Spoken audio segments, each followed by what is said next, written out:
Okay. Vote మరి.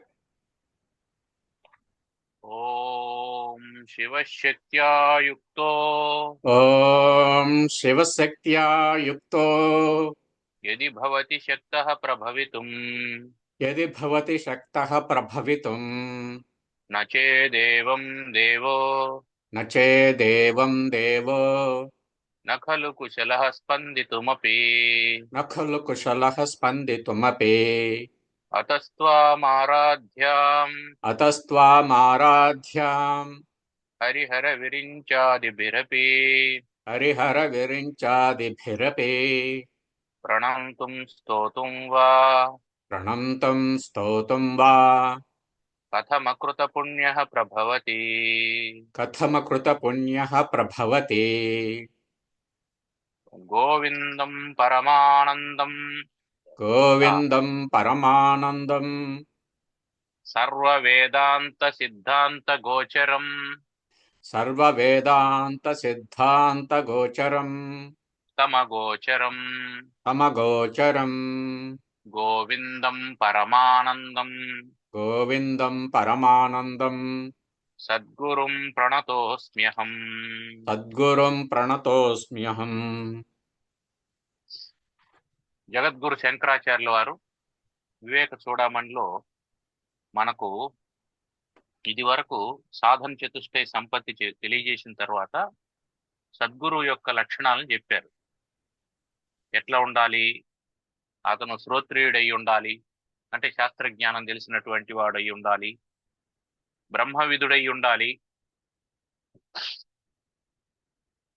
ఆశాపాశములు లేనటువంటి వాడుగా ఉండాలి, కామహతుడు కాకుండా ఉండాలి, పాపం లేనటువంటి వాడుగా ఉండాలి, శాంతమూర్తి అయి ఉండాలి. ఇవన్నీ చెప్పి బ్రహ్మణి ఉపరత శాంతో నిరిందన యవానల అని ఒక మంచి మాట కూడా చెప్పారు. అగ్నికి ఇంధనం లేకపోతే ఎలాగైతే అది శాంతిస్తుందో ఆ విధంగా గురువు ఉండాలి అని చెప్పారు. సరే, గురువు ఉన్నారు, ఇప్పుడు ఏం చేయాలా, గురువు ఉంటే ఏం చేయాలా అనేదాన్ని చెప్తున్నారు. తమారాధ్య గురుం భక్త్యా సమారాధ్య గురుం భక్త్యా ప్రహ్య సేవనైః ప్రహ్యప్రశ్రయసేవనైః ప్రసన్నం తమనుప్రాప్య ప్రసన్నం తమనుప్రాప్య పృచ్ఛేద్ జ్ఞాతవ్యమాత్మనః. పృచ్ఛేద్ జ్ఞాతవ్యమాత్మనః. తం ఆరాధ్య గురుం, గురుం తం ఆరాధ్య, తం గురుం అటువంటి గురువుని, ఇది వరకు చెప్పినటువంటి లక్షణాలు ఉన్నటువంటి గురువుని, అంటే బోధ గురువును, బాధ గురువును కాదు. శిష్యుని యొక్క విత్తాపహారి అయినటువంటి వాడు కాదు, చిత్తాపహారి అయినటువంటి వాడు. శిష్యుని దగ్గర రకరకాల పేర్లు చెప్పి ధనం తీసుకొని ఏదో మాటలు చెప్పేవాడు కాకుండా శిష్యుని యొక్క సందేహాన్ని విచ్ఛేదం చేసి శిష్యునికి మేలు చేకూర్చేటువంటి వాడు. అది స్వామి చెప్తూ ఉన్నటువంటిది. అటువంటి గురువుని ఏం చేయాలా? అనుప్రాప్య, ఆయన దగ్గరికి వెళ్ళాలా. ఫస్ట్ అనుప్రాప్య అంటే దగ్గరికి వెళ్ళిన తర్వాత ఏం చేస్తాం? ప్రహ్య వంగాల, ప్రశ్రయ సేవనై, ప్రశ్రయం అంటే వినయం, వంగడం అంటే అది భక్తిని తెలియజేసేటువంటిది. వినయాన్ని రెండు రకాలుగా ప్రదర్శించవచ్చు, ఒకటి శరీరం, ఇంకోటి మాటలు.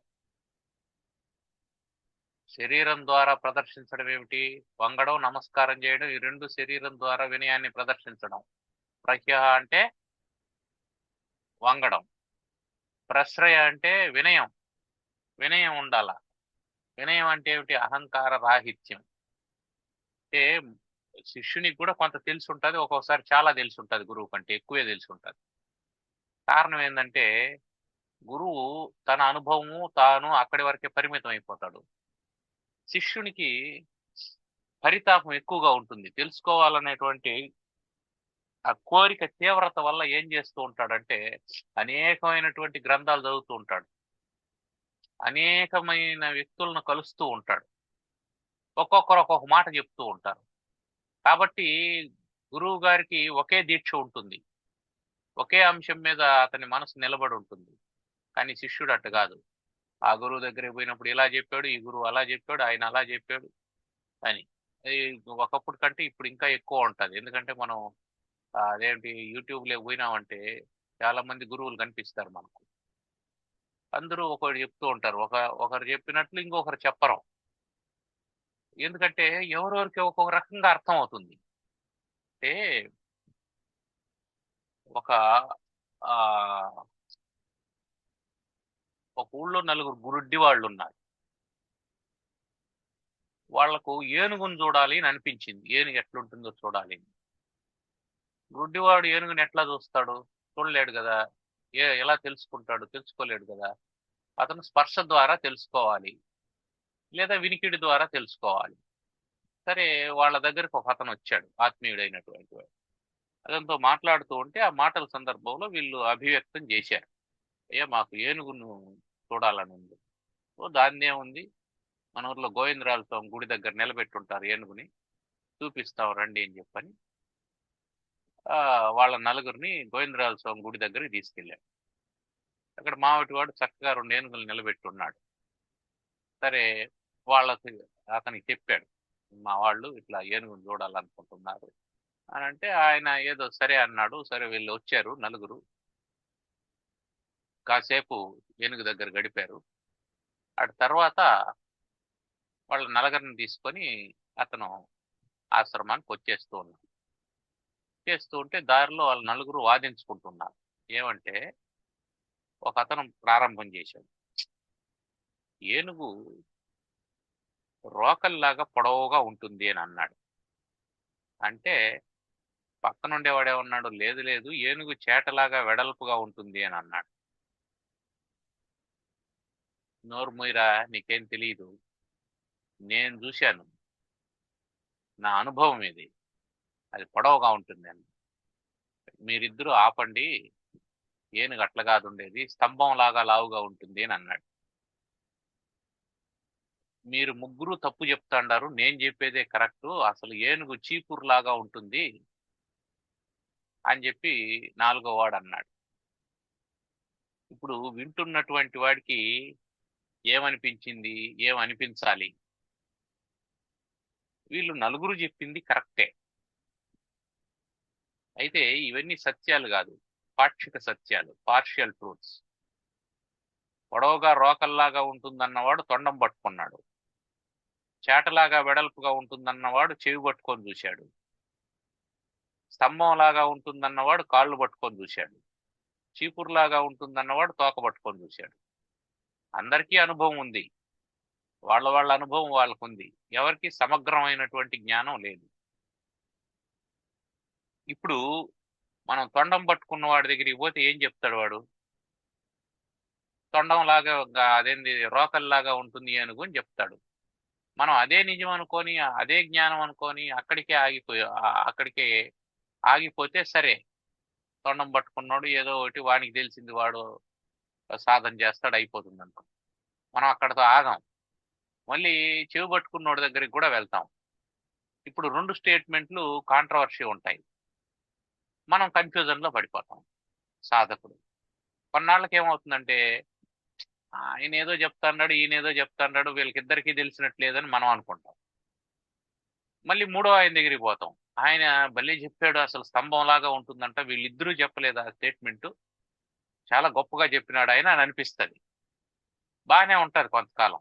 ఈలోపు మనకు ఆ తోక పట్టుకున్న ఆయన తగులుతాడు, ఆయన చెప్తాడు, ఆయన ఒకటి చెప్తున్నాడు, ఈయన ఒకటి చెప్తున్నాడు, రెండిటికి ఎక్కడ పొంతం లేదు అని మళ్ళీ ఈ ఇద్దరిని కూడా వదిలేస్తాం.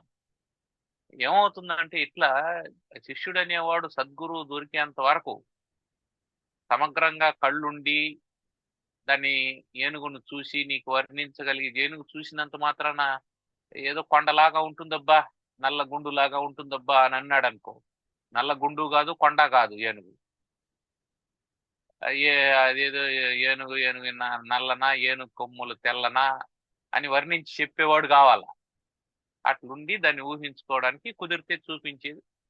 ఎంత సామర్థ్యం ఉండేటువంటి గురువు దొరికేంత వరకు మనం ఈ నలుగురు పాక్షిక సత్యాలు చెప్పేటువంటి వాళ్ళతో కలిసి మన కాలాన్ని వృధా చేసుకుంటూ ఉంటాం. మన మనస్సు కూడా స్థిరంగా ఉండదు, స్థిమితంగా ఉండదు, బుద్ధి కుదురుగా ఉండదు. ఏ సాధనలోనూ కుదరదు బుద్ధి. ఇట్లాంటి పరిస్థితి ఉంటుంది. అట్లాంటి వాళ్ళ దగ్గర నుంచి శిష్యుడు బయటపడి సద్గురువు దగ్గరకు వచ్చినప్పుడు ఎట్లుండాలంటే ప్రశ్రయ, వినయంతో ఉండాలా. అంటే ఆయనకేం తెలుసులే, నాకు చాలా తెలుసు, నాకు ఆ గురువు చెప్పినాడు, ఈ గురువు చెప్పినాడు, ఆయన చెప్పినాడు. ఇక్కడ తెలియడం కాదు ముఖ్యం. తెలియడం కాదు ముఖ్యం. వంట చేసేటువంటి వాడికి, వంట చేయడం వృత్తిగా ఉండేటువంటి వాడికి అన్ని రకాల వంటలు చేయడం తెలుసు. కానీ వాని దగ్గర ఏ సామగ్రి లేదు. ఎవరైనా అన్ని సరుకులు తెచ్చిస్తే వాడు వంట చేసి పెట్టగలడు. ఇప్పుడు వాడికి ఆకలి అయింది, వాడికి ఏం కావాలన్నా చేసుకొని తినగలిగేటువంటి శక్తి ఉంది. వాడికి ఉప్మా కావాలంటే ఉప్మా చేసుకుంటాడు, పొంగల్ కావాలంటే పొంగల్ చేసుకుంటాడు, ఆ ఇంకేమైనా చేయమంటే పలావ్ కావాలంటే పలావ్ చేస్తాడు, ఏమైనా చేయగలడు, శక్తి ఉంది. కానీ అవి తెలిసినంత మాత్రాన, ఎలా చేయాలో తెలిసినంత మాత్రాన దానికి కావలసినటువంటి సరంజామా లేకపోతే చేయలేడు కదా. ఇంగ్రీడియంట్స్ అన్ని ఉండాలి కదా. అట్లాంటి వానికి కూడా ఆకలి తీర్చేది ఎవరు? ఎవరో ఒక పేదరాశి పెద్దమ్మ ఒక చెట్టు కింద 4 ఇడ్లీలు పెట్టుకొని అమ్ముకుంటా ఉందనుకోండి. అంత వంట తెలిసినటువంటి వాడికి పేదరాశి పెద్దమ్మ 4 ఇడ్లీలు పెట్టి అంత చట్నీ వేసిందంటే వాడి ఆకలి తీరుతుంది. అంటే అతనికి తెలియదా వంట చేసుకోవడం అంటే? తెలుసు. కానీ దాన్ని తయారు చేసుకోవడానికి కావాల్సినటువంటి సామగ్రి సరంజామా ఉండాల. దాన్నే సాధన చతుష్టయ సంపత్తి అని చెప్పి అనుకున్నాం మనం ఇది వరకు. ఆ సాధన చతుష్టయ సంపత్తి లేనటువంటి వాడు ఎన్ని శాస్త్రాలు చదివినా వాడు ఇట్లాంటి వాడే, పాకశాస్త్ర ప్రవీణుడే గాని వాడికి ఆకలి తీరదు. అట్లాంటి వాడై ఉంటాడు.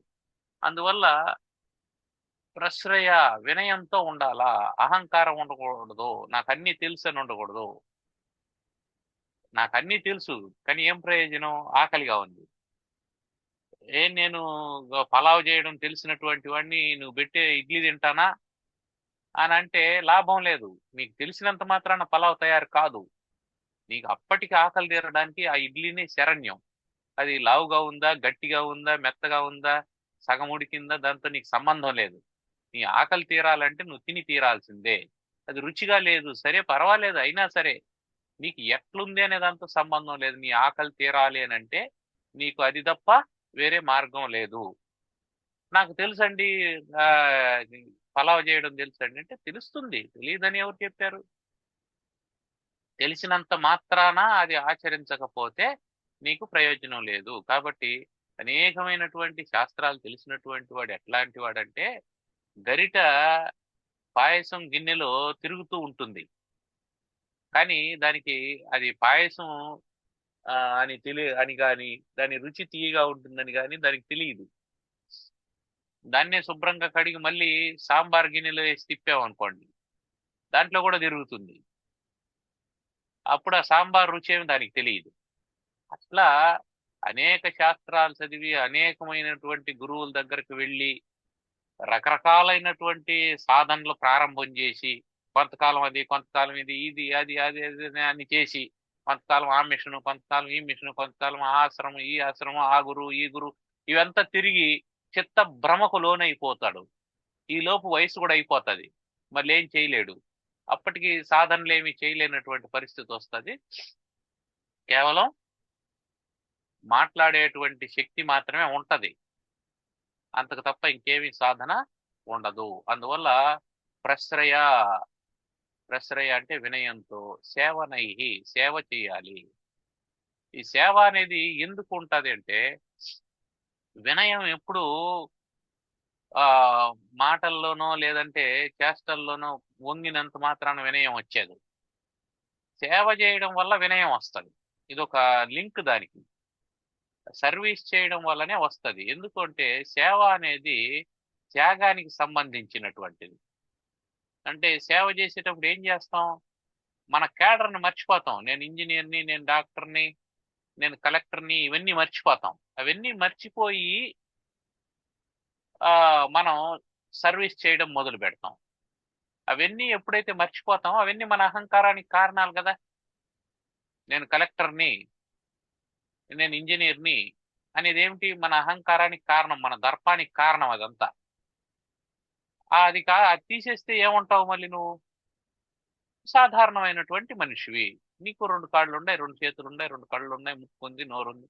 అంతే, నువ్వు కూడా మామూలు మనిషివే.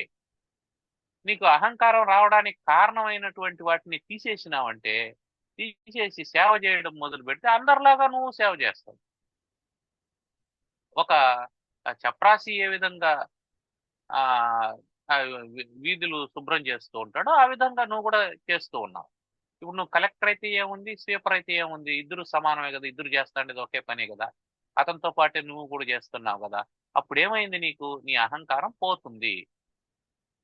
అందువల్ల సేవ అనేది ఎప్పుడు మనకు వినయాన్ని నేర్పిస్తుంది, అహంకారాన్ని పోగొడుతుంది. అందుకని ఏదో ఒక రకమైనటువంటి సర్వీస్ మోటో మనలో ఉండాలి. సర్వీస్ మోటో ఉండాలి. అయితే మళ్ళీ నేను సేవ చేస్తున్నాను అనేటువంటి అహంకారం కూడా ఉండకూడదు. అది మళ్ళీ అది ఇంకా డేంజర్. అది పెనం మీద నుంచి పొయ్యిలో పడినట్టు. అట్లా ఉండకూడదు. అందువల్ల ప్రహ్య వంగి ప్రశ్రయ వినయంతో సేవనై నమస్కారం చేస్తూ ప్రసన్నం తమనుప్రాప్య తమ ఆరాధ్య గురుం భక్త్య, భక్తితో. ఈ భక్తి అనేది కొంచెం విస్తృతంగా మనం మాట్లాడుకోవాల్సినటువంటి అంశం. భక్తి ఉండాల. అది కూడా సేవ అనేటువంటి భావం నుంచి వచ్చినటువంటిదే భక్తి కూడా. భక్తి అంటే అది పరమ ప్రేమ రూపాచ అని చెప్పి అన్నాడు నారదుడు భక్తి సూత్రాల్లో. భక్తి అంటే ఏమంటే ప్రేమ రూపమైనటువంటిదే భక్తి. ఈ ప్రేమ అనే మాట ఏమిటి? ప్రేమ అనే మాట ఆకర్షణ కాదు, అభిన్నత, అభేదము అనే దాన్ని తెలియజేసేటువంటిది ప్రేమ. అంటే అవతల వ్యక్తికి ఏమి కావాలో మనం గ్రహించి ముందుగానే ఇవ్వగలిగే అంత ఇంటిమసీని ఏర్పాటు చేసుకోవడం భక్తి అంటారు. అంటే నాకు ఈరోజు డబ్బులు ఉన్నాయి కాబట్టి నేను వైభవోపేతంగా పూజ చేసి, రేపు డబ్బులు లేవు కాబట్టి భగవంతుణ్ణి పట్టించుకోలేదు అనుకోండి, అది భక్తి కాదు. ఈరోజు పండగ వచ్చింది, ఈరోజు పండగ అనేసి రకరకాల పిండి వంటలు చేశాము, ఈరోజు తిన్నాము, రేపు పండగ కాదు అందుకని వంటే చేయకుండా ఉంటామా? ఉన్నాం, రేపు కూడా ఆకలేస్తుంది. భక్తి కూడా అంతే. అది రోజు ఉండాలా, ప్రతి పూట ఉండాలా. ఒకనాటికి మాత్రం వైభవోపేతంగా చేసి 24 అడుగుల విగ్రహం పెట్టి డీజే సాంగ్స్ పెట్టి పాటలు వేసి చందాలు వేసుకొని డ్యాన్సులు వేసి అయిపోయింది అనిపిస్తే అది భక్తి కాదు. నిరంతరం ఉండేటువంటిదే భక్తి. భక్తికి ఆ నైరంతర్యం ఉంటుంది, అంటే నిరంతరం ఉంటుంది. కాబట్టి నిరంతరాయమైనటువంటి భక్తితో వంగినటువంటి వాడై వినయంతో సేవ చేస్తూ అప్పుడు ప్రసన్నుడవుతాడు గురువు. నువ్వు సేవ చేస్తూ ఉంటే గురువు ప్రసన్నుడవుతాడు. అంటే ఎవరితను నా కోసం ఎందుకు ఈ పని చేస్తున్నాడు అనేటువంటి భావన కలుగుతుంది. అప్పుడు పృచ్ఛేత్, అప్పుడు అడగాలి. ఏం అడగాలి? ఆత్మనః జ్ఞాతవ్యం పృచ్ఛేత్. తాను ఏమి తెలుసుకోవాల్సి ఉందో దాన్ని అడగాలి. అంతేగాని గురువు గారి దగ్గరికి పోయి మీరు సన్యాసం ఎప్పుడు తీసుకున్నారు, మీకు అంతకుముందు భార్య ఉందా, పిల్లలు ఉండారా, అప్పుడు ఏం ఉద్యోగం చేసేవాళ్ళు, ఇప్పుడు ఎంత పెన్షన్ వస్తా ఉంది, మీకు ఆశ్రమానికి ఆదాయం ఎట్లా వస్తుంది, మీరు ఇన్కమ్ ట్యాక్స్ కడతారా, మేము మీకు చందా ఇస్తే 80G కింద ట్యాక్స్ రిడక్షన్ ఉంటుందా, ఇవి కాదు అడగాల్సింది. ఆత్మనః జ్ఞాతవ్యం, నీ గురించి నువ్వు తెలుసుకోవడం కోసం అడగాలి. నీ గురించి నువ్వు తెలుసుకోవడం కోసం అడగాలి. అది కూడా ఏం అడగాలి అనేది మనకు తెలియదు అనేటువంటి ఉద్దేశంతో, ఎట్లా మాట్లాడాలో మనకు తెలియదు అనేటువంటి ఉద్దేశంతో శంకరాచార్యుల వారు అది కూడా చెప్తున్నారు. దాని తర్వాత నాయన అక్కడికి పోయి ఏదంటే అది అడగద్దు, వాళ్ళ కాలాన్ని వృధా చేయొద్దు, నీ కాలాన్ని కూడా వృధా చేసుకోవద్దు, నీకు ముందే ట్రైనింగ్ ఇచ్చేస్తాను ఏం మాట్లాడాలా ఏమిటి అని. ఏదో ముందుగా ఉద్యోగానికి ఇంటర్వ్యూ పోకముందే ఒక ఫేక్ ఇంటర్వ్యూ, ఒక మోడల్ ఇంటర్వ్యూ కండక్ట్ చేసినట్టు మనకు స్వామి మా మోడల్ ఇంటర్వ్యూ ఒకటి చెప్పేస్తున్నాడు, ఇలా చేసుకో ఇలా చేసుకో అనేసి. కాబట్టి ప్రసన్నుడైనటువంటి గురువు దగ్గర వంగి నమస్కారం చేసి మాట్లాడాల్సినటువంటి మాటలు ఏమిటి అంటే, ముందు ముందు ప్రార్థన చేయాల. అంటే ఇంతవరకు వంగాం నమస్కారం చేసినాం, ఇది శారీరకమైనటువంటిది భక్తి, శారీరకమైన భక్తి. ఇది మాటల్లో కూడా భక్తి ఉండాల. ఏంటంటే అది మాట్లాడకూడదు.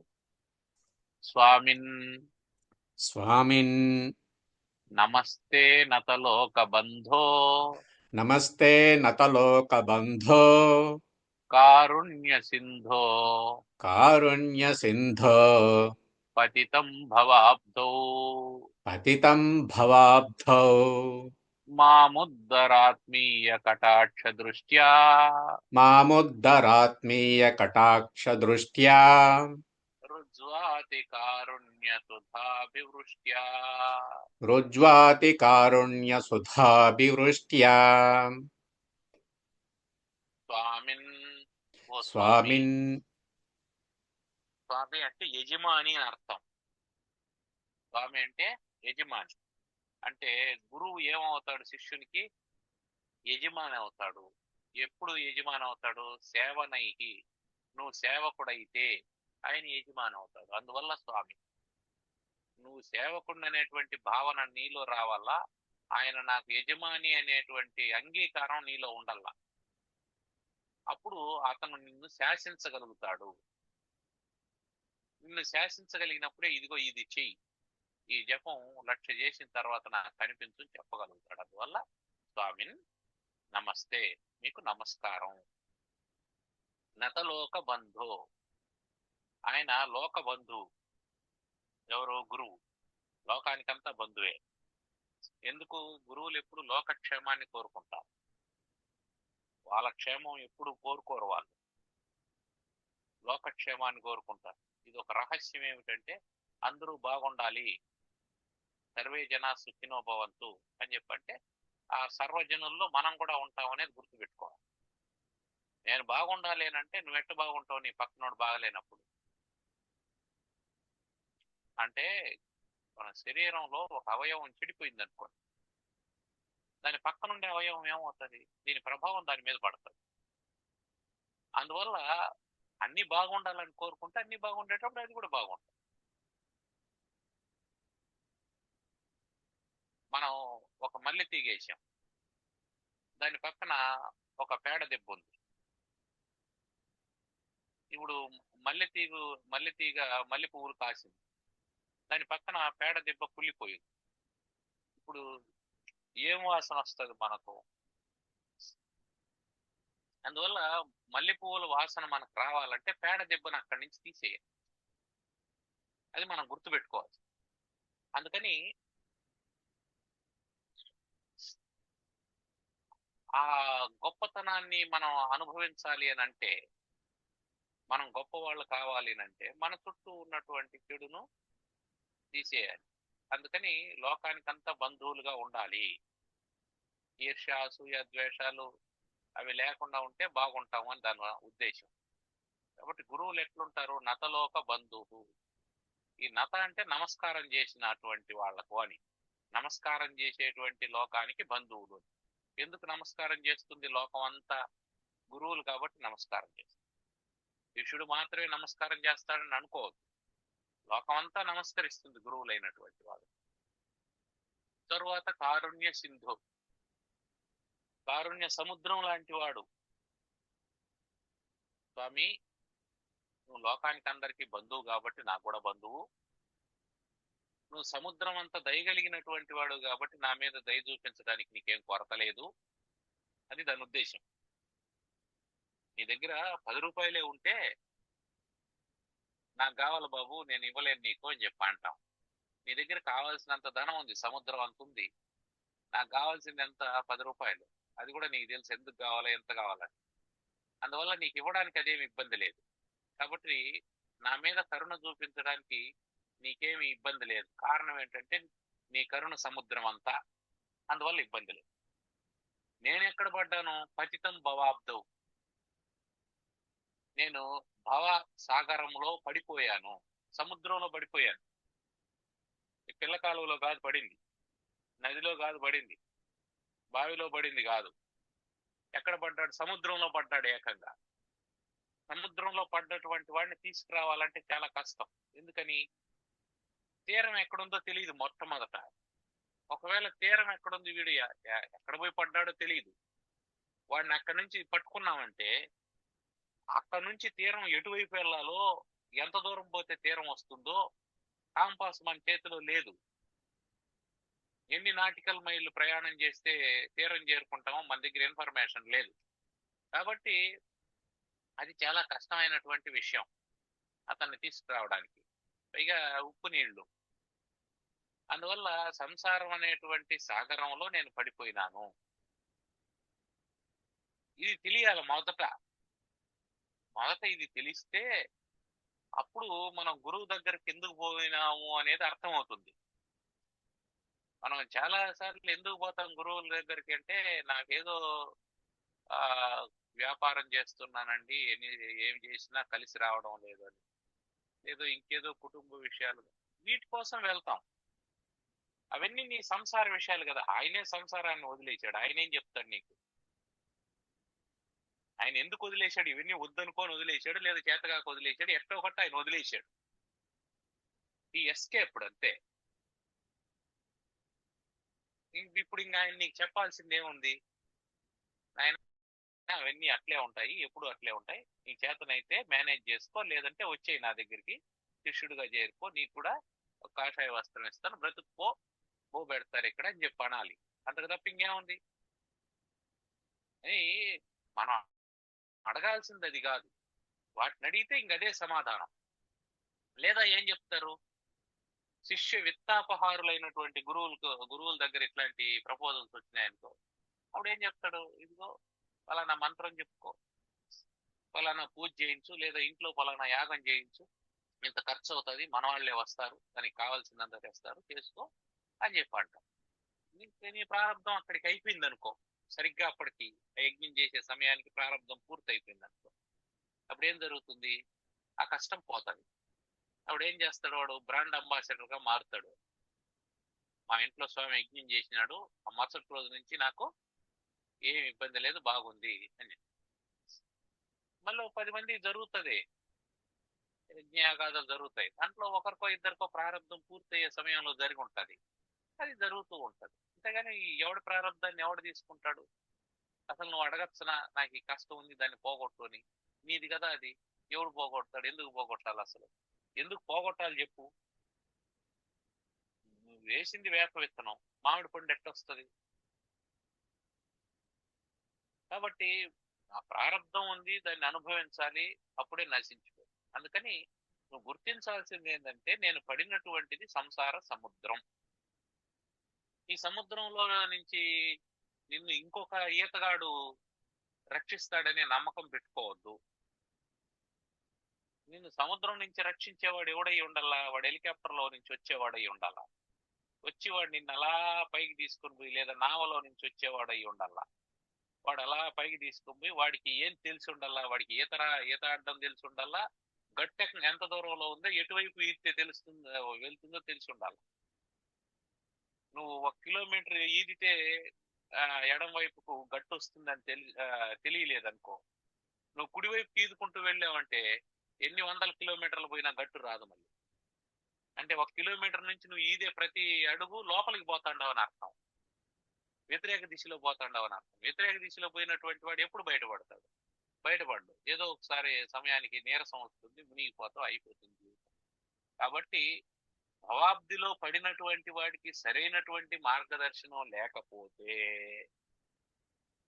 ఎంత శక్తివంతుడైనా నశించిపోతాడు. అందువల్ల సరైనటువంటి మార్గదర్శనం చూపించేటువంటి సద్గురువును చూసుకోవాలా.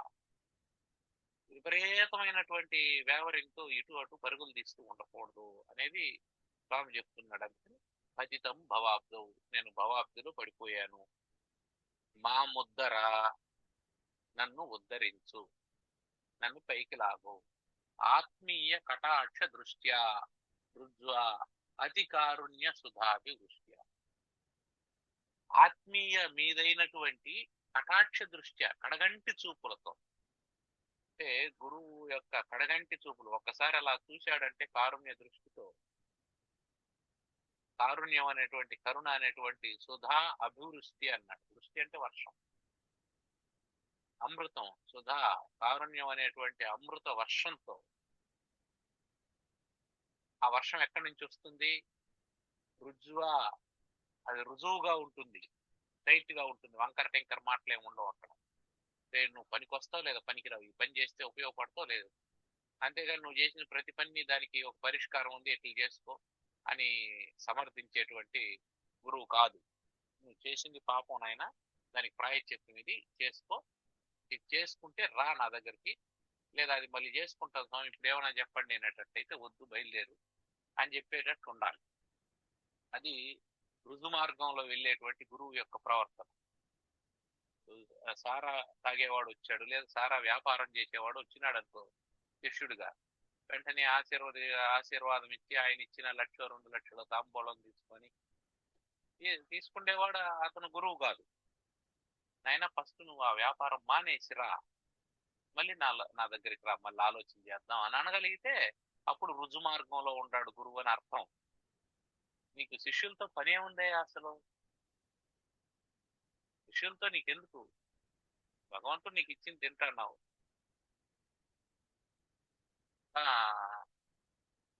ఏదో చేతికి ఏదైందో, ఏ పూటకి ఏమనిందో దాన్ని తిని బ్రతుకుతూ ఉన్నావు. అక్కడికి ఆపేయాలి. నేను శిష్యుల్ని పెట్టుకుంటాను, ఆశ్రమం పెట్టుకుంటాను, అది చేస్తాను ఇది చేస్తాను అనేటప్పుడు నీకు ఆడ ఒక పెద్ద సంసారం తయారవుతుంది. చిన్న సంసారంలో నుంచి పోయి పెద్ద సంసారంలో పడ్డావు అంటే నదిలో నుంచి కొట్టుకొని పోయినటువంటి వాడు సముద్రంలో పడినట్టు అయిపోతుంది. నది వద్దనుకున్నావు, సరే నది వద్దనుకున్నాడు గట్టుకు రావాలి, కానీ సముద్రం లేకపోతే ఎట్లా? అది పెద్ద సంసారం అవుతుంది. అప్పుడు ఏం చేయాలా? అప్పటి వరకు ఒక ఇల్లు 4 గదులు, ఆ తర్వాత ఆశ్రమం 60 గదులు, దాని మెయింటెనెన్స్, దాని ఖర్చులు, వ్యవహారం ఎట్లా వస్తుంది? అంతవరకు జీతం వచ్చేది, ఇప్పుడు జీతం రాదు, ఉద్యోగం వదిలేసిందా. కాబట్టి ఎవరి మీదైనా ఆధారపడి బ్రతకాల. ఎవరి మీదైనా ఆధారపడాలంటే ఎవరో ఒకరు రావాలా ఆశ్రమానికి. ఎవడు రావాలా? చిన్న చిత్త వాడు వస్తే జరగదు. ఎందుకంటే వాడు 100 రూపాయలు ఇస్తాడు, 200 రూపాయలు భోజనం తినేసి వెళ్ళిపోతాడు. వాడు కాదు రావాల్సింది. ఆశ్రమంలో బాగానే పెడతాడారు, 4 రోజులు ఉండి పోదాము, లాడ్జీలో దిగితే ఖర్చు అవుతుంది అని అనుకొని 4 రోజులు ఆశ్రమంలో ఉండి గురువు గారు మీరు చాలా గొప్ప పని చేస్తున్నారండి అని చివరికి 4 రోజులు భోజనం చేసి ఆశ్రమంలో ఉండి 116 రూపాయలు దక్షిణ పెట్టి స్వామి వారికి పాదాలకు సాష్టాంగ నమస్కారం చేసి వెళ్ళిపోయినాడు అనుకోండి. ఏమవుతుంది? గురువు గారికి ఇట్లాంటి శిష్యులు చేరినారంటే ఇబ్బంది అవుతుంది. కాబట్టి వచ్చేటువంటి వాడు ఎట్టవాడు అయి ఉండాలా? బాగా ఇచ్చేవాడుగా ఉండాలా. బాగా ఇచ్చేవాడుగా ఉండాలి అంటే వాడు ఎట్టవాడు అయి ఉండాలి? వాడు ఏదేదో మార్గాల్లో సంపాదించేవాడు అయి ఉండాలి. వాడికి రకరకాల ఇన్కమ్స్ ఉండాలి. ఆ రకరకాల ఇన్కమ్ ఉండేటువంటి వాడు రుజువుగా ఎందుకుంటాడు? వాడు ఉండడు. అట్లాంటి శిష్యుల్ని దగ్గర చేర్చుకున్నప్పుడు గురువు మీద ఏం అభిప్రాయం ఉంటుంది లోకానికి? అక్కడ స్మగ్లర్లు ఉంటారు, సారాయి వ్యాపారస్తులు ఉంటారు, వీళ్ళందరూ ఆయనకి శిష్యులు, వాళ్ళందరూ ఆయనకు డబ్బులు ఇస్తుంటారు, అందువల్ల ఆశ్రమం అన్నాడు. ఇప్పుడు అంతకుముందు నువ్వు నీ గుడిసెలో ఉండి నీ గంజి నువ్వు తాగినప్పుడు ఎట్లున్నావు? రుజువుగా ఉన్నావు, సరైనటువంటి మార్గంలో ఉన్నావు, ఎవరిని చేయి దాచి అడగలేదు. నువ్వు తినేటువంటి తిండిలో కష్టం ఉంది, నిజాయితీ ఉంది. ఇప్పుడేమైంది? కష్టము నిజాయితీ ఉంది, అవి ఇప్పుడేమీ లేదు. ఏమీ లేకుండా ఇప్పుడు ఎంతవరకు వచ్చింది అంటే ఎవరో పాపిష్టి సొమ్ము ఇస్తే తినే స్థాయికి దిగజారిపోయాం. అందువల్ల చాలా జాగ్రత్తగా ఉండాలి గురువులు అనేటువంటి వాళ్ళు. శిష్యుల యొక్క డబ్బు తీసుకునేటప్పుడు చాలా జాగ్రత్తగా తీసుకోవాలి. అందుకని మా ముద్దర ఆత్మీయ కటాక్ష దృష్ట్యా రుజ్వా అతి కారుణ్య సుధాభివృత్య అని చెప్పారు. కారుణ్యమైనటువంటి సుధా అమృతంతో నన్ను కాపాడు అని చెప్పి ప్రార్థన చేయాలా అంటాడు. అంతేగాని నాకు ఎట్లయినా సరే లాటరీ వచ్చేటట్టు చూడు, ఫలానా స్వామి కాంట్రాక్ట్ నాకు వచ్చేటట్టు చెయ్యి, ఇట్లాంటివి కాదు నాయన నువ్వు చేయాల్సింది. అది కాదు గురువుని అడగాల్సింది. నువ్వు ఎక్కడ పడ్డావు? పతితం భవాబ్దం, సంసార సాగరంలో పడ్డావు. ఆ సంసార సాగరం నుంచి ఉద్ధరించమని చెప్పి నువ్వు వేడుకోవాలి. అది నువ్వు చేయాల్సినటువంటి పని. అది కాకుండా ఇంకేదైనా వెళ్ళావు అనుకో. రామకృష్ణ పరమహంస దగ్గరికి వివేకానందులు వారు వెళ్ళారు. వెళితే ఆ వివేకానందులు వారు ఆయన కష్టాలన్నీ చెప్పుకున్నాడు. నరేంద్రుడుగా ఉన్నప్పుడు ఆయన కష్టాలన్నీ చెప్పాడు. నాకు ఇలా ఉంది ఇలా అంటే అప్పటికే వాళ్ళ నాన్నగారు పోయారు. చెబితే ఆయన అవన్నీ సర్దుకుంటాయి, నీ సాధన నువ్వు చేయాలి. అది గురువులు చెప్పాల్సినటువంటి మాట. అంతేగాని నీకు తాయెత్తు కడతాను, నీకు మంత్రం వేస్తాను, తంత్రం వేస్తాను, నీకు హోమం చేస్తాను, యజ్ఞం చేస్తాను, దానివల్ల ఫలితం ఉంటే ఉంటుంది, ఉండనేగాక. కానీ గురువు చెప్పాల్సినటువంటిది అది కాదు. చేసుకోమని చెప్పొచ్చు, కానీ దానివల్ల నీ ప్రారంభం పోతుందని చెప్పకూడదు. ఆయన దాన్ని నీకు కష్టం వచ్చింది అంటే దాన్ని అంగీకరించు మొదట. దాన్ని అధిగమించేటువంటి ఆత్మశక్తిని సముపార్జించుకో అని చెప్పాలి. చన్నీళ్ళతో స్నానం చేయాల్సి వచ్చింది. చన్నీళ్ళతో స్నానం చేయాల్సి వస్తే హాస్టల్ వార్డెన్ దగ్గరికి పిల్లోడు వెళ్ళాడు. సార్ నాకు చన్నీళ్ళు స్నానం చేయలేను సార్, నాకు ఇబ్బందిగా ఉంది అని చెప్పంటే ఇప్పుడు హాస్టల్ వార్డెన్ ఏం చేయాలా? వాడికి వేడి నీళ్ళు ఏర్పాటు చేయాలి. ఆ వ్యవస్థ ఉండి వేడి నీళ్ళు ఏర్పాటు చేయగలిగితే సంతోషం. అది లేనప్పుడు ఏం చేయాలా? ఒరే నాయన, ఇది ఉంటుంది, ఇది ఇట్లాగే ఉంటుంది, నువ్వు రోజు చేయాల్సి ఉంటుంది, కాబట్టి మొదటి రోజు కొంచెం కష్టంగా ఉంటుంది, అలవాటు చేసుకో, అది నీకు జీవితంలో కూడా ఉపయోగపడుతుంది, ఇబ్బంది లేకుండా ఉంటుంది అని చెప్తే వాడు మొదటి రోజు కష్టపడి ఆ చలికి వణుకుతూను చన్నీళ్లతో స్నానం చేసి దాన్ని యాక్సెప్ట్ చేయగలిగినాడంటే మెల్లమెల్లగా ఆ తర్వాత మళ్ళీ వాడు కంప్లైంట్ చేయడు. అట్లా కాకుండా సరేలేరా ఈరోజు వద్దులే స్నానం చేయొద్దు అంటే వాడు మళ్ళీ రోజు చన్నీళ్ళతో స్నానం చేయడం కష్టం కాబట్టి రోజు స్నానం చేయకుండా ఆపేస్తాడు. వల్ల గురువులు ఏం చేయాలా? దానికి ఆల్టర్నేటివ్ కాదు, ఈ ప్రారంధాన్ని అనుభవించడానికి కావాల్సిన మానసిక సంసిద్ధతను తయారు చేయాలా. అది మనం చేయాల్సింది. అందుకని గురువు దగ్గరికి పోయి, అయ్యా నేను సంసార సాగరంలో పడిపోయాను, నన్ను ఉద్ధరించు. సముద్రంలో నుంచి ఉద్ధరించు అంటే దాని అర్థం ఏంటంటే ఇవన్నీ పోతాయి అని అర్థం. దీనిలో నుంచి ఉద్ధరిస్తే అంటే ఒక అతను డాక్టర్ దగ్గరికి వెళ్ళాడు. వెళితే ఏం బాబు ఏం ఇబ్బంది అని, దగ్గు వస్తుందండి అని. దగ్గుకు 2 మాత్రలు రాశాడు. ఇంకేమీ అన్నాడు, తలనొప్పి అన్నాడు, తలనొప్పికి 4 మాత్రలు రాశాడు. ఇంకేమీ అన్నాడు, జ్వరం అన్నాడు, జ్వరానికి 4 మాత్రలు రాశాడు. ఇంకేమీ అన్నాడు, జలుబు అన్నాడు, జలుబుకి 4 మాత్రలు రాశాడు. మొత్తం ఏమైంది? 16 మాత్రలు అయినాయి. కానీ జ్వరం ఎందుకు వచ్చింది, దగ్గు ఎందుకు వచ్చింది, గొంతు నొప్పి ఎందుకు వచ్చింది? ఇవన్నీ జలుబు వల్ల వచ్చినాయి. ఇప్పుడు డాక్టర్ ఏం చేయాలా? జలుబుకు ట్రీట్మెంట్ ఇచ్చినాడు అనుకోండి. జలుబుకు ట్రీట్మెంట్ ఇస్తే ఆటోమేటిక్ గా దేని కారణం చేత ఇవన్నీ వచ్చాయో అవి తగ్గుతాయి కదా. జలుబుకు ట్రీట్మెంట్ చేయకుండా వీటన్నిటికీ జ్వరం వచ్చిందండి, జ్వరానికి ట్రీట్మెంట్, దానికి మాత్రం. ఇప్పుడు ఏమైంది? జ్వరం తగ్గింది. జ్వరం తగ్గిన తర్వాత దగ్గు అట్లే ఉందండి, దగ్గు తగ్గడం లేదు, మళ్ళీ దగ్గుకు. మళ్ళీ గొంతు నొప్పి ఉందండి, గొంతు నొప్పి, మళ్ళీ జలుబు. కానీ ఆ రోగం యొక్క మూలం ఎక్కడుంది? రోగం యొక్క మూలం ఎక్కడుంది? నువ్వు ఎప్పుడు సంసారంలో పడ్డావో అప్పుడే ఈ కష్టాలకన్నిటికీ ప్రారంభమైంది. నాకు ఫలానా కష్టం ఉంది, ఫలానా కష్టం ఉంది అంటే వాటన్నిటికీ మూల కారణం ఒకటి ఉంది నాయన. ఆ మూల కారణం సంసారం. ఆ సంసారం నుంచి నువ్వు బయటపడ్డావు అంటే ఈ కష్టాలన్నీ తొలగిపోతాయి. కాబట్టి గురువు ఏం చేయాలా? మూలఛేదం చేసేటువంటి పని చేయాలా. అంతేగాని పైన వాటిని సజెస్ట్ చేయకూడదు. అంటే నేను దాన్ని ఏమంటారు, ఈ పరిష్కారాలకు యజ్ఞయాగాదులకు వ్యతిరేకం అని కాదు దాని అర్థం. అది మనం గుర్తుపెట్టుకోవాల్సింది. చేస్తే చేయొచ్చు గాక, దానివల్ల ఎంతో కొంత ఫలితం ఉంటే ఉండొచ్చు గాక, కానీ నీ ప్రారంధం అయితే పోదు, అది గుర్తుపెట్టుకో. ప్రారంధం పోదు. ప్రారంధాన్ని అనుభవించడానికి కావాల్సినటువంటి ఆత్మశక్తి నీకు కలుగుతుంది. అది తరువాత దుర్వార సంసార దవాగ్ని తప్తం దుర్వార సంసార దవాగ్ని తప్తం దోధూయమానం దురదృష్టవాతైః దోధూయమానం దురదృష్టవాతైః భీతం ప్రపన్నం పరిపాహి మృత్యోః భీతం ప్రపన్నం పరిపాహి మృత్యోః శరణ్యమన్యత్ యదహం న జానే. శరణ్యం మన్యత్ యదహం న జానే. అంతేకాదు స్వామి, దుర్వార సంసార దవాగ్ని తప్తం.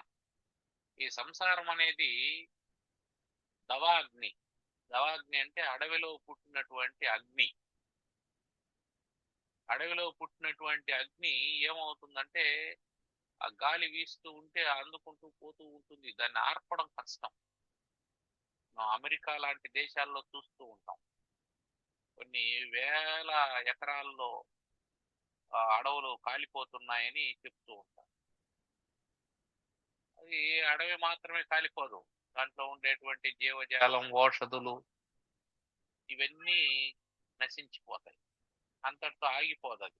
దాని నుంచి వెలువడేటువంటి దుమ్ము, ధూళి, బూడిద ఇదంతా కాలుష్యాన్ని పెంచుతుంది. ఆ పొగ వల్ల ఇబ్బంది లేదు. దవాగ్ని అనేది ఒక సంసారం అనేది ఒక అడవిలో పుట్టినటువంటి దావానలం లాంటిది. ఆ దావానల తప్తం, అది దుర్వారం, ఆపడానికి వీలు కానట్టుంది. చిన్న చిన్న మంటలైతే మనం ఫైర్ ఇంజిన్లతో ఆపడానికి ప్రయత్నం చేస్తాం. మనం చూస్తూ ఉంటాం, వాటిని హెలికాప్టర్లతో నీళ్లు తీసుకెళ్లి ఆర్పడానికి కూడా ప్రయత్నం చేస్తూ ఉంటాం. కానీ అక్కడ ఏంటంటే దానంతకది ఆరిపోతుంది. ఎప్పుడు ఆరిపోతుందంటే, ఇందాక నిరిందన ఇవానలహ అని చెప్పినాడే, అట్లా మండడానికి ఏమీ లేనప్పుడు అది ఆగిపోతుంది. అందుకే మనకు తిరుమల కొండల్లో మధ్యలో దారుల్లాగా కనిపిస్తాయి కొండ మీద. అంటే ఒక 15-20 మీటర్లు శుభ్రం చేసేస్తారు. ఎక్కడైనా ఫారెస్ట్ ఫైర్, అడవిలో అగ్ని పడితే ఏమవుతుందంటే, ఆ మధ్యలో ఉండేది, ఆ గ్యాప్ ఉన్నటువంటి కారణం చేత అవతల ఉండేది అందుకోదు, అక్కడ నిరిందనం. అందువల్ల ఇక్కడి వరకే మండి ఆరిపోతుంది అనే ఉద్దేశంతో ఆ ఫారెస్ట్ డిపార్ట్మెంట్ వాళ్ళు ఆ విధంగా చేస్తూ ఉంటారు. సరే, మనకు అట్లా ఉండదు. మనకు ఒకటి అంటుకుంటే చాలు, దాని తర్వాత ఇంకోటి పుట్టినప్పటి నుంచి ఒకదాని తర్వాత ఒకటి లింక్ ఏర్పడుతూ ఉంటుంది. పుట్టాము కాబట్టి పెరుగుతాము, ఇక బడికి వెళ్ళాలి, బడికి వెళ్ళిన తర్వాత చదువుకోవాలి, చదువుకున్న తర్వాత ఉద్యోగం చేయాలి, ఉద్యోగం చేస్తున్నాం కాబట్టి పెళ్లి చేసుకోవాలి, పెళ్లి చేసుకున్నాం కాబట్టి పిల్లలు కనాలి, పిల్లలు కన్నాం కాబట్టి వాళ్ళు పెంచాలి, పెద్ద చేయాలి, వాళ్ళకి చదువు చెప్పాలి, వాళ్ళ మంచి చెడ్డలు చూడాలి, అమ్మ నాన్న, ఇల్లు వాకిలి, ఆస్తి అంతస్తు, భార్య పిల్లలు ఉన్నారు కాబట్టి సొంతంగా ఒక ఇల్లు కావాలి. తర్వాత పిల్లలు ఏమైపోతారో వాళ్ళ కోసం ఆస్తిని చేకూర్చి పెట్టాలి, వాళ్ళకి ధనం ఉండాలి, వాళ్ళకి బంగారం ఉండాలి, నగలు ఉండాలి, వాళ్ళను పెంచి పెద్ద చేయాలి, వాళ్ళ కోసం మళ్ళీ కావాల్సినటువంటి బ్యాంకు బ్యాలెన్స్లు ఏర్పాటు చేయాలి, వాళ్ళకు స్థిరాస్తులు ఏర్పాటు చేయాలి, వాళ్ళకి ఏదైనా స్టాండర్డ్ గా ఇన్కమ్ వచ్చేటట్టు చేయాలి, మనం కూడా ఏమైనా పెన్షన్ వచ్చేటట్టు చూసుకోవాలి, ఆరోగ్యం కోసం హెల్త్ ఇన్సూరెన్స్ పాలసీలు కట్టుకోవాలి. అంటే ఒకటి ప్రారంభమైందంటే ఈ దావాగ్ని ఏమవుతుంది, దాని పక్కదాన్ని అంటించుకుంటూ పోతా ఉంటుంది. ఇది ఆగదు. మొత్తానికి ఈ కట్టె కాలేంత వరకు అది కాలుస్తూనే ఉంటుంది. మనం ఇది కాలాలి, అప్పటి వరకు అది కాలుస్తూనే ఉంటుంది. కాబట్టి దుర్వార సంసార దవాగ్ని తప్తం. గురువు గారు, నా పరిస్థితి అది. దోదూయమానం దురదృష్టవాతై. కొంతమంది అదృష్టవంతులు ఉంటారు. ఆ అదృష్టవంతులు సంగతి ఏమిటంటే వాళ్ళకి ఆ, అన్నిటికీ వెతుక్కుండే పని లేకుండా కొన్ని ఉంటాయి, కొన్ని ఏర్పాట్లు ఉంటాయి. ఇప్పుడు ఆకలితో ఉన్నాడు, అడవిలో ఉన్నాడు, ఇబ్బంది పడుతూ ఉన్నాడు. వాడు అదృష్టవంతుడు అనుకోండి, ఆ దారిన ఎవరో పోతూ పోతూ ఉండి ఏమయ్యా ఇక్కడ ఉండవు అని అంటే, పోతున్నాను స్వామి అని అంటే, సరే మా దగ్గర మేము అన్నం తెచ్చుకున్నాము, 4 ప్యాకెట్లు తెచ్చాము, మేము 3 ప్యాకెట్లు తింటే మాకు సరిపోయింది, ఇంకో ప్యాకెట్ భోజనం మిగిలిపోయింది, ఇదిగో తిని అనేసి వాడు చక్కగా మంచి భోజనాన్ని ఇచ్చేసి వెళ్ళిపోతాడు. ఎక్కడ? అడవిలో ఉన్నా సరే. వాడి ప్రారంధం అది, అదృష్టం అది. దురదృష్టవంతుడికి ఎట్లుంటుందంటే, వాడు హోటల్లోనే ఉంటాడు, హోటల్లోనే పని చేస్తుంటాడు, వాడు ఏమైనా తినచ్చు, కానీ తినడానికి తీరిక ఉండదు. వాడు తినడానికి తీరిక ఉండదు. ఏమంటే ఏదో మీటింగ్ ఉంది, అది ఉంది, ఇది ఉంది, ఏది చెప్తూ ఉంటారు. 4 అయిపోయింది, భోజనం చేసినామంటే, లేదు ఇప్పుడే మీటింగ్ అయింది, ఇంకా పోవాలి భోజనానికి అని అనుకుంటా ఉంటాడు. ఈలోపు ఫోన్ వస్తుంది. ఆ ఫోన్ అటెండ్ చేసి పూర్తి చేసేటప్పటికి 6 అవుతుంది. క్యారియర్ అట్టే ఉంటది. ఇక బయలుదేరతాడు ఇంటికి పోదామని. ఇంకా అప్పుడు అటెండర్ వచ్చి ఏదో బిస్కెట్ టీను ఇస్తే దాన్ని తిని వెళ్తాడు. ఏమండి క్యారియర్ వెనక్కి తెచ్చేసారంటే, తీరిక లేదు. ఉండి తినలేదా లేక తినలేదా అంటే, ప్రారంభం లేదు, ఆ రోజు పెట్టిన దినం కాదు. ఇదే ఏమంటారంటే, పెట్టిన దినముల లోపల నట్టడవుల నుండవచ్చు నానార్థములు, పెట్టని దినముల లోపల కనకపు గట్టెక్కిననేమి లేదు గదరా సుమతి అని చెప్పన్నాడు. పెట్టిన దినం అనుకోండి, నట్టడవుల్లో ఉన్న రకరకాలైనటువంటి పదార్థాలు మన దగ్గరికి వస్తాయి. ఎట్లా వస్తాయని అడగద్దు, ఎవరో ఒకటి తెస్తాడు పెట్టిన దినం. పెట్టని దినం అనుకో, కనకపు గట్టెక్కిన మేరు పర్వతం మీద కూర్చొని ఉన్నా ఏమీ ఉండదు. అది బంగారు కొండే, దాని మీద నేను కూర్చొని ఉండవు, బంగారం తినవు కదా, అక్కడికి నీకు అన్నం దొరకదు, అంతే. వజ్రాల ఉంగరాలు, ఈ వేలుకి వజ్రాల ఉంగరం వేసుకున్నటువంటి వాడు ఎడారిలో ఉన్నాడు, వాడికి మంచినీళ్ళు కూడా దొరకలేదు. వజ్రాల ఉంగరం ఏం చేస్తాడు? వాడికి లేదా ఉందా? ఉంది. కాబట్టి అదృష్టం కూడా ఉండాలి. అదృష్టం అంటే కనిపించనిది అని అర్థం. ఆ కనిపించని శక్తి ఏదో ఒకటి పనిచేస్తూ ఉంటుంది, మనం అనుకోకుండా కొన్ని జరిగిపోతూ ఉంటాయి, వాటిని అదృష్టాలు అంటారు. ఇక్కడ దురదృష్టం ఏమిటి అంటే, దురదృష్టం అంటే మనకు అనుకున్నట్టు ఏదైనా అదృష్టమే, మంచి జరిగినా అదృష్టమే, చెడు జరిగినా అదృష్టమే. ఎందుకు? అది కనిపించదు కాబట్టి దాన్ని అదృష్టం అని అంటాం. దృష్టం అంటే కనిపించేది, అదృష్టం అంటే కనిపించదు. అయితే ఆ కనిపించినటువంటిది మనకు చెడు జరిగిందనుకో, దాన్ని దురదృష్టం అని అంటాం. ఇక్కడ ఏం చెప్తున్నాడంటే, దోదూయమానం దురదృష్ట వాతై. వాత అంటే గాలి అని అర్థం. ఈ సంసారం అనేటువంటి దావాగ్ని ఉంది కదా, ఇది దురదృష్టం అనేటువంటి గాలి చేత దోదూయమానం, ఈ గాలి వీస్తూ ఉంది. ఎట్లా మామూలుగా వేయడం కాదు, బలంగా వీస్తూ ఉంది గాలి, దురదృష్టం అనేటువంటి గాలి. అప్పుడు ఇంకా ఆగుతుందా, ఆరుతుందా? ఇది ఆరే ప్రసక్తే లేదు. దురదృష్టం నీకు ఎక్కడా వైరాగ్యం కలగడం లేదు. కనీసం పిల్లలు పుట్టారు, వాళ్ళైనా నిన్ను చీకొడితే అప్పుడైనా సరే వీళ్ళ కోసం మనం ఇంత చేశాము భగవంతుడా అని దేవుణ్ణి ఇంతకాలం మర్చిపోయినాం, వీళ్ళే ప్రపంచం అని అంటున్నాం, చివరికి వీళ్ళే మనల్ని పక్కన పెట్టారు, ఇక చాలు వీళ్ళతో సహవాసం, ఇంకైనా భగవంతుని ఆశ్రయిద్దాం అనేటువంటి వైరాగ్యం వస్తుంది. వాళ్ళు కూడా నీకు అనుకూలంగా ఉండారనుకో, అది అదృష్టమా దురదృష్టం అంటే, నువ్వు భగవంతునికి దూరం అవడం దురదృష్టం అంతే. ఏదైనా ఉన్నాయి కాక, ఏదైనా సంసారమే, నీకు అది ఆకర్షణీయంగా ఉంటుంది, నేను లాగేస్తూ ఉంటాను. అందువల్ల దురదృష్టం అనేటువంటి గాలి ఎంతగా వీస్తూ ఉంటుందంటే, నువ్వు ఏ వ్యాపారం చేసినా దాంట్లో కలిసి వస్తుంది, అది దురదృష్టం. అందువల్ల నువ్వేం చేస్తావు, దాన్ని పెంచుకుంటూ పోతుంటావు, నీకు వైరాగ్యం ఎక్కడ కలగదు. అందుకని వైరాగ్యం కలగడం లేదు. ఆస్తులున్నాయి, అంతస్తులున్నాయి, పిల్ల పాపలు, ఇల్లు వాకిల్లి, కార్లు, కథ కమామిషు అన్నీ ఉన్నాయి. ఇదంతా దురదృష్టమైనటువంటి గాలి వీస్తూనే ఉంది. చివరికి ఏమైంది? భీతం, భయపడ్డాడు. దేనికోసం? మృత్యోహో. అయిపోయింది, ఇవన్నీ చేసుకుంటూ వచ్చేసాడు. ఇవన్నీ చేసినా చేయకపోయినా, ఆస్తులు కూడబెట్టకపోయినా, సంసారం చేసినా చేయకపోయినా, పిల్లలను కన్నా కనకపోయినా వయసు అయిపోతాం. అది ఆగదు. ఎందుకని? అది ఆ నియతి, సృష్టిలో ఉండేటువంటి నియతి. అది జరిగిపోతూ ఉంటుంది, నీకు సంబంధం లేదు. ఆ నియతి ఎప్పుడైతే జరిగిపోతూ ఉంటుందో నువ్వు మృత్యువుకు సమీపించేశావు. ఇప్పుడు శిష్యుడు ఏమంటున్నాడు? భీతం, భీతం, భయపడిపోయాను. ప్రపన్నం, నిన్ను శరణ వేడుకుంటున్నాను. పరిపాహి, నన్ను కాపాడు. పాహి అంటే కాపాడు అని, పరిపాహి అంటే చాలా శ్రద్ధగా కాపాడాల్సినటువంటి పరిస్థితి ఉంది.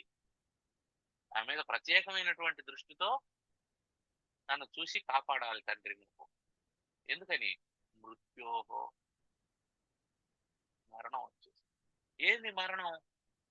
శరీరాన్ని విడిచిపెట్టడం కాదు మరణం, ఆత్మను తెలుసుకోకపోవడం మరణము. అది నిజమైనటువంటి మరణం. ఆత్మను తెలుసుకోకుండా, ఆత్మ దృష్టి లేకుండా, పరబ్రహ్మంతో సంబంధం లేకుండా, భగవంతునితో సంబంధం లేకుండా ఎవడైతే బ్రతుకుతూ ఉంటాడో వాడు జీవన్మృతుడు. వాడు బ్రతికుంటాడు, ప్రాణం ఉంటుంది, కానీ వాడు చచ్చిన వాడితో సమానం. భగవంతుని గురించి ఆలోచన చేసేటువంటి వాడే బ్రతికున్నవాడు. అందువల్ల మృత్యువు నుంచి నన్ను కాపాడు. శరణ్యమన్యత్ యదహం న జానే. అన్యత్ శరణ్యం, ఇంకొక దారి, ఇంకొకరు నాకు దిక్కుగా ఉంటారని అహం నా జానే, నేను అనుకోవడం లేదు. నాకు తెలియదు, ఇంకొక దిక్కు నాకు తెలియదు, ఇంకో దారి నాకు తెలియదు, ఇంకో మార్గం నాకు తెలియదు, ఇంకొక వ్యక్తి నాకు తెలియదు. నువ్వు తప్ప నాకు ఇంకెవరు లేరు. అతను పల్లెటూరులో ఉన్నాడు. అక్కడ కరువు వచ్చింది. ఏం పంటలు పండడం లేదు, ఆదాయం లేదు, బ్రతకడం కష్టమైంది. అతను బస్సు ఎక్కి పట్టణానికి వచ్చాడు. వాళ్ళ ఊరివాడు, వాళ్ళ బంధువు ఎవరో ఒకరు ఊర్లో ఉన్నాడు, పట్టణంలో ఉన్నాడు. నేరుగా అతని ఇంటికి వచ్చాడు. నువ్వు తప్ప నాకు ఈ ఊర్లో ఎవరు ఉన్నారు, ఎవరు లేరు, నాకు ఎవరు తెలిసిన వాళ్ళు. నా పరిస్థితి ఇది. ఊర్లో కరువు వచ్చేసింది, తిండికి లేకుండా ఉన్నాం, ఇబ్బంది పడుతున్నారు భార్య పిల్లలు. నువ్వు ఏదైనా నాకు ఇక్కడ పని చూపించినావంటే నేను ఏదో పని చేసుకొని 4 రూపాయలు సంపాదించుకొని వాళ్ళని పోషించుకుంటాను అని చెప్పాడు. నువ్వు తప్ప నాకెవరు లేదు అని చెప్పాడు. సరే, అతను ఏం చేశాడు? ఎవరికో ఒకరికి, అతనికి తెలిసినటువంటి వాళ్ళకి, ఇతను మా ఊరు వాడేనండి, నమ్మకస్తుడు, మీకేమి ఇబ్బంది లేదు, ఇతన్ని పనిలో పెట్టుకోండి. పనిలో పెట్టిన తర్వాత అతను పరిచయం అయినాడు. అతనికి పరిచయం ఉండే వాళ్ళు పరిచయం అయినారు. కొన్ని సంవత్సరాల తర్వాత ఇంకొకడు వచ్చాడు. అప్పుడు మొదటి వాళ్ళ దగ్గరికి వెళ్ళాల్సిన అవసరం లేదు, ఇతనికే పరిచయాలు పెరిగాయి. ఇతనికి పరిచయాలు పెరిగేంత వరకు శరణ్యమన్యత్న జానే, వేరే దిక్కు నాకు తెలియదు, నువ్వు తప్ప ఇంకెవరు లేరు.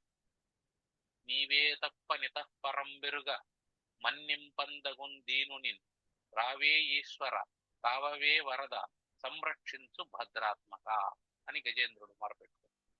నీవే తప్ప నితఃపరం బెరుగా, నువ్వు తప్ప ఇంతకు మించి నాకేమీ తెలియదు. ఇది ప్రపన్నుడైనటువంటి వాడు, శరణాగతి పొందినటువంటి వాడు మాట్లాడాల్సినటువంటి మాట. ఈ ప్రపన్న బుద్ధి లేకపోతే, నువ్వు తప్ప నాకు ఇంకెవరూ లేదు అని అంటే, అప్పుడు అతనికి కారుణ్య దృష్టి కలుగుతుంది. అరే, మనల్ని నమ్ముకొని వచ్చినాడే. అట్లా కాకుండా, నాకు ఈ సిటీ మేయర్ తెలుసు, 10-15 మంది కౌన్సిలర్లు కూడా తెలుసు, ఎమ్మెల్యేతో కూడా పరిచయం ఉంది. కానీ నీ దగ్గరికి వచ్చినా నువ్వేమైనా పని చూపించు అని చెప్పి అన్నాడు అనుకోండి. వాడేమంటాడు, ఒరే నాయన, నీకు అంతమంది తెలిసినప్పుడు నేను చేయగలిగింది ఏముంటదిరా, నువ్వు వెళ్ళు వాళ్ళతోనే అని చెప్పాను. ఎవరైనా అనేది. కాబట్టి ప్రపన్నత అనేది ఎట్లా అంటే, నువ్వు తప్ప నాకు వేరే దిక్కు లేదు అని అంటేనే సాధ్యం అవుతుంది. అదే భగవంతుని దగ్గరికి, అదే గురువు దగ్గరికి, అదే దృష్టితో వెళ్ళాలి. నువ్వు తప్ప నాకు వేరే దిక్కు లేదు అని అన్నప్పుడే అతని సంపూర్ణమైనటువంటి కరుణ ఇటువైపు కలుగుతుంది. అందుకని ఏం చెప్పాలా, స్వామి నువ్వు తప్ప నాకు వేరే మార్గం లేదు, వేదం నేను భయపడిపోయాను, ప్రపన్నం నువ్వు తప్ప నాకు వేరే దిక్కు లేదు, నేను నిన్ను శరణ వేడుకుంటున్నాను, మృత్యోహ పరిపాటి, మృత్యువు నుంచి నన్ను రక్షించు. ఎవరికి సాధ్యం అవుతుంది మృత్యువు నుంచి రక్షించడానికి? ఇది ఏం మాట, ఇది సరైనటువంటి మాటేనా? ఇట్లా అడగచ్చునా? నన్ను మృత్యువు నుంచి కాపాడు అని అడగచ్చునా? అంటే మృత్యువు అంటే ఇక్కడ శరీరాన్ని వదిలేయడం మృత్యువు కాదు, భగవంతుణ్ణి వదిలేయడం మృత్యువు. అది మనం గుర్తుపెట్టుకోవాలి. అందుకని ఎప్పుడైతే నిన్ను నువ్వు తెలుసుకుంటావో అప్పుడు నీకు చావు లేదు. నాకెట్ట చావు లేదు? అచ్చేద్యోయమదాహ్యోయం అక్లేద్యో శోషయేవచ నిత్య సర్వగత స్థాణు అచలోయం సనాతన. భగవద్ నేను ఆత్మను అని తెలుసుకున్న తర్వాత, నేను ఆత్మస్వరూపుణ్ణి అని తెలుసుకున్న తర్వాత, ఆత్మ అది ఛేదింపబడదు, దహించబడదు, తడుపబడదు, దానికి నాశనం లేదు. అది నిత్య సర్వగత స్థాణు అచల. అది నిత్యమైనటువంటిది. నిత్యమైంది అంటే అర్థం ఏంటి? మృత్యువు లేదు అని అర్థం. కాబట్టి అంతకుముందు ఏం చెప్పినాడు? జ్ఞాతవ్యం ఆత్మనః అన్నాడుగా. నీ గురించి నువ్వు తెలుసుకో. నీ గురించి నువ్వు తెలుసుకుంటే, నేను ఆత్మస్వరూపుణ్ణి అని తెలుసుకుంటే ఏమవుతావు? మృత్యువు నుంచి బయటపడతావు. నీకు మృత్యువు లేదని తెలుస్తుంది. కాబట్టి మృత్యువు నుంచి నన్ను రక్షించు అంటే అర్థం ఏమిటంటే, నాకు ఆత్మజ్ఞానాన్ని ప్రసాదించు. ఇప్పటి వరకు నేనేమనుకుంటున్నాను? ఈ శరీరం నేనని అనుకుంటున్నాను. ఈ శరీర సంబంధమైనటువంటి సమస్త విషయ ప్రపంచం అంతా నాదని అనుకుంటున్నాను. దీంతో తాదాత్మ్య సంబంధాన్ని కలిగి ఈ దుఃఖాన్నంతా నేను అనుభవిస్తూ ఉన్నాను. కాబట్టి నా యొక్క యథార్థ స్వరూపం ఏమిటో నాకు తెలియజేయి స్వామి. ఆత్మనః జ్ఞాతవ్యం. ఏం తెలుసుకోవాలి? నన్ను నేను తెలుసుకోవాలి. నన్ను నేను తెలుసుకుంటే ఏమవుతాను? పరిపాహి మృత్యోహో, మృత్యువు నుంచి రక్షింపబడతాను. కాబట్టి మనల్ని గురించి మనం తెలుసుకోకపోవడం మృత్యువు. మనల్ని గురించి మనం తెలుసుకుంటే మనం చిరంజీవులు. అది చెప్తుంది. కాబట్టి పరిపాహి మృత్యువు శరణ్యమన్యత్ యదహం న జాని. నాకు వేరే దిక్కు లేదు, నాకు వేరే మార్గం లేదు. ఉంటే అక్కడికి వెళ్ళేవాడిని కదా. మన ఇంటికి ఒక భిక్షగాడు వచ్చాడు. మనం ఏం చేస్తాం? ఉంటే పెడతాం, లేదంటే లేదు వెళ్ళు అని చెప్పాం. లేదు వెళ్ళు. మన ఇంటికి ఒక చుట్టం వచ్చాడు. ఉంటే పెడతాం, లేకపోతే వండుతాం. అన్నం లేదు పో అని చెప్పాం. కారణం ఏం చెప్పండి? భిక్షగాడు మన ఇంటికి వచ్చేటప్పుడే నువ్వు కాకపోతే నాకు చాలా ఇళ్ళు ఉన్నాయి అనుకొని వచ్చాడు. అక్కడ పెట్టాల్సినటువంటి అవసరం లేదు. కానీ మన ఇంటికి వచ్చినటువంటి చుట్టం నిన్నే నమ్ముకొని వచ్చాడు, మనల్ని నమ్ముకొని వచ్చాడు. తేడా అదే. మనల్ని నమ్ముకొని వచ్చినప్పుడు మనం అన్నీ చేసి పెడతాం. గురువు కూడా అంతే. వాడు మనం తప్ప వేరే దిక్కు లేదని అనుకున్నప్పుడు గురువు అన్నీ చేసి పెడతాడు. భగవంతుడు కూడా అంతే. నువ్వు తప్ప నాకు వేరే దిక్కు లేదని అనుకున్నప్పుడు అన్నీ చేసి పెడతాడు. అన్నీ చేసి పెడతాడు. స్వామి నువ్వు తప్ప నాకెవరు దిక్కు లేదు, నేను నిన్ను చూడాలనుకుంటున్నాను, నువ్వే ఏదో ఒక రకంగా రప్పించుకోనంటే ఆయనే రప్పించుకో. దానికి ఒక పద్ధతి ఉంటుంది, రప్పించుకుంటాడు. అట్లా కాకుండా నేను దేవుణ్ణి చూడాలనుకుంటే నాకు పెద్ద పని ఏం కాదు, ఎమ్మెల్యే లెటర్ ఇస్తాడు, నేను తీసుకోబోతా అంటే ఎమ్మెల్యే లెటర్ ఇస్తాడు, తీసుకుంటావు, నీకు జ్వరం వస్తుంది, పోలేవచ్చు. టెంపరేచర్ హెవీగా ఉంది, దానివల్ల పోలేకపోయింది. సరిగ్గా నువ్వు దర్శనం చేసుకోవాల్సినటువంటి సమయంలో రుయ్ హాస్పిటల్లో బెడ్ మీద పడుకోను.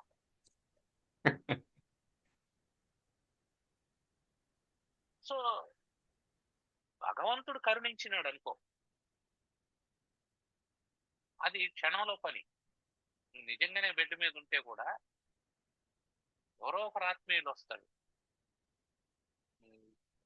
డిశ్చార్జ్ అయిన వెంటనే నేను ఒకసారి స్వామి దర్శనం చేసుకున్నాను, నీకు అన్ని మంచి జరుగుతుంది, రాపోదాం అని చెప్పి నేను ఏర్పాటు చేస్తాను, తీసుకెళ్తాను. వేరే విషయం, ఆయన ప్రణాళికలో ఉంటే అట్లా జరుగుతుంది.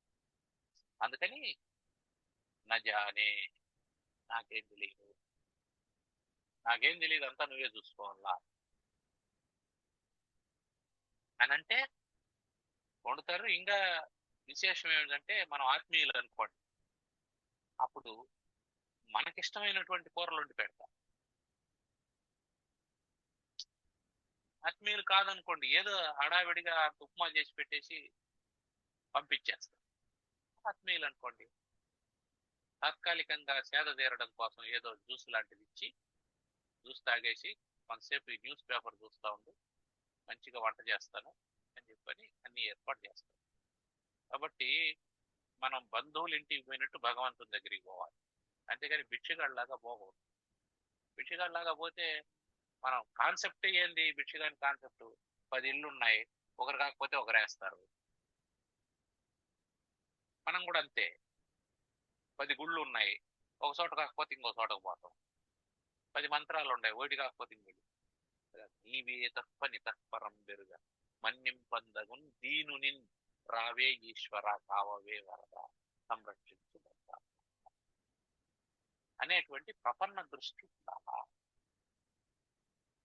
ఆ ప్రపన్నత అనేది ఇప్పుడు ఏం చెప్పాడు మనకు, మొదట ప్రఖ్య అని చెప్పి అన్నప్పుడు 34వ శ్లోకంలో శరీరాన్ని వంచమన్నాడు. మా ముద్దర అన్నప్పుడు మాటలతో చెప్పాడు. ప్రపన్న అన్నప్పుడు మనస్సుతో చెప్పాడు. అంటే త్రికరణ శుద్ధిగా నువ్వు గురువు దగ్గర ఉండాలా.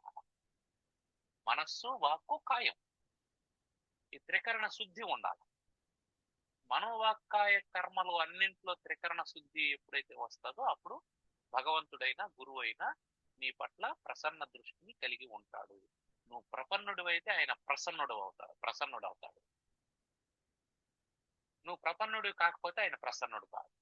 నువ్వు తప్ప నాకు వేరే దిక్కు లేదు అని అంటేనే ఆయన మాట్లాడతాడు. అవకాశం ఉంటే చూడు స్వామి అంటే సరేలే చూద్దాం అని అంటాడు. అది కాబట్టి అక్కడేమన్నాడు, ప్రసన్నం అన్నాడు, ఇక్కడేమో ప్రపన్నం అన్నాడు. అది తేడా. నువ్వు ప్రపన్నుడు అయితే ఆయన ప్రసన్నుడు అవుతాడు. అది మనం దృష్టిలో పెట్టుకోవాల్సింది. ఇక తర్వాత ఏం చేయాలా అనేటువంటి విషయాలు కూడా తర్వాత చెప్తాడు. ఇంతవరకు ఏమైనా సందేహాలు ఉన్నాయండి?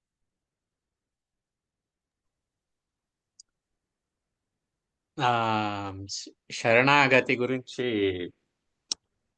ఆత్మీయుడిలాగా బంధువుల ఇంటికి వెళ్ళినట్టుగా వెళ్ళడం అనేది నువ్వే గతి, ఇంకా నాకు వేరే అది లేకపోవడం వల్ల నీకు నిజమైన గురువు అనేది నీకు చిక్కుతాడు. శిష్యుడు గురుడు అనేది ఎలా ఉండాలా అనేది చాలా చక్కగా ఆనందంగా అర్థమైంది. కానీ ఇప్పుడున్న ఆశ్రమాలు దృష్ట్యా ఏది ఏమైనా శిష్యుడు పాహిమాం అంటే దానికి తగ్గ గురువు అనేది తప్పకుండా దొరుకుతాడనేది బాగా చక్కగా ఉంది. ధన్యవాదాలు. ఏమైనా ప్రశ్నలు ఉన్నాయండి? క్షమించండి, లేట్ గా జాయిన్ అయ్యాను. ఒక మిత్రుడు ఇంటికి వస్తే వారితో ఉండేసరికల్లా ప్రపన్న ప్రసన్న చాలా అద్భుతమైన విశ్లేషణ, బాగుంది గురూజీ. ఆ రెండు పదాల యొక్క విశ్లేషణ. అంతకుముందు ప్రపన్న ప్రసన్న అంటుంటాం కానీ వాటి యొక్క లోతైన భావన అనేది తెలియదు. ఇవాళ మీరు చెప్పిన తర్వాత చాలా బాగా అనిపించింది. సంతోషం. ధన్యవాదాలు. ధన్యవాదాలు. ఓకే. ఓం సర్వమంగళ మాంగళ్యే శివే సర్వార్థ సాధికే శరణ్యే త్ర్యంబకే దేవి నారాయణి నమోస్తుతే. ఓం స్వస్తి ప్రజాభ్యః పరిపాలయంతాం న్యాయ్యేణ మార్గేణ మహీం మహీషాః గోబ్రాహ్మణేభ్యः శుభమస్తు నిత్యం. లోకాः సమస్తాः సుఖినో భవంతు. ఓం శాంతి శాంతి శాంతి. ధన్యవాదాలు. ధన్యవాదాలు. ధన్యవాదాలు.